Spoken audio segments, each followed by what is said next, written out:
2 araw na lang at muli na namang dadagsa ang mga deboto ng Itim na Nazareno sa kapistahan nito sa Anwebe kung saan gaganapin din ang taunang traslasyon o prosesyon ng Black Nazarene.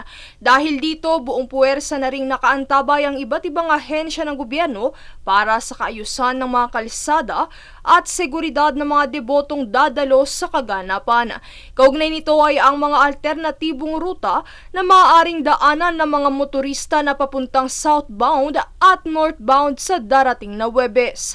Para sa light vehicles, ang mga sasakyang mula Timog o Rojas Boulevard at Taft Avenue ay maaaring dumaan sa United Nation Avenue diretso sa Nagtahan Otis na maaaring kumaliwa sa Mabini Bridge patungo sa Magsaysay Boulevard at Lacson Avenue patungo sa inyong destinasyon at pabalik.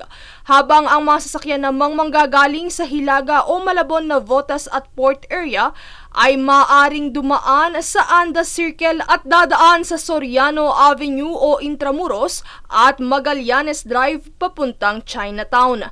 Para naman sa truck rerouting, ang mga truck na papuntang North Harbor mula sa SLEX, maaring dumiretso sa Osmeña Avenue, pakanan sa Quirino Avenue at didiretso sa Nagtahan Street papunta sa Lacson Avenue kung saan pagtapos nito ay maaring kumaliwa sa Yuseco Street at diretso papuntang Kapulong Street. Pagkaraan nito ay kumanan o kumaliwa sa Arten Road papunta sa inyong destinasyon. At ang mga truck naman na manggagaling sa Parañaque area ay maaring kumanan sa Quirino Avenue papuntang Nagtahan at Lacson Avenue patungo sa inyong destinasyon. Habang ang mga truck na papuntang south ay maaring gumamit ng parehong ruta. Samantala sa iba pang paghahanda, activated na ang Multi-Agency Coordinating Center sa St. Benedict Building, Quiapo Church, kung saan nakantabay dito ang MMDA, Philippine National Police, Philippine Coast Guard at iba pang sangay ng pamahalaan.